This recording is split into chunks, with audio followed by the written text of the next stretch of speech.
লক্ষ্মীপুরে ৬ নম্বর বিপদ সংকেত।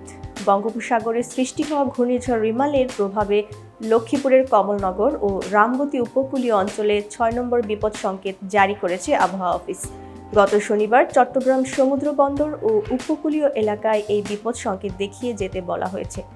গত শনিবার মধ্যরাত থেকে ঘূর্ণিঝড় রিমালের প্রভাবে গুঁড়ি গুঁড়ি বৃষ্টি ও হালকা বাতাস দেখা যায়। তবে সময়ের সঙ্গে সঙ্গে বাতাস ও বৃষ্টির পরিমাণ ক্রমেই বৃদ্ধি পাচ্ছে।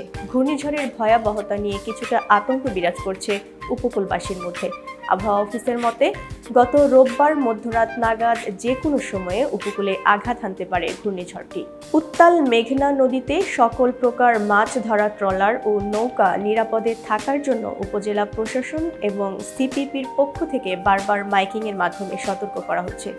উপজেলা নির্বাহী কর্মকর্তা সুচিত্র রঞ্জন দাস বলেন, লক্ষ্মীপুরের ৬ নম্বর বিপদ সংকেত জারি করা হয়েছে। এতে লোকজনকে আতঙ্কিত না হয়ে দুর্যোগ মোকাবেলায় প্রস্তুতি নেওয়ার পরামর্শ দেওয়া হয়েছে।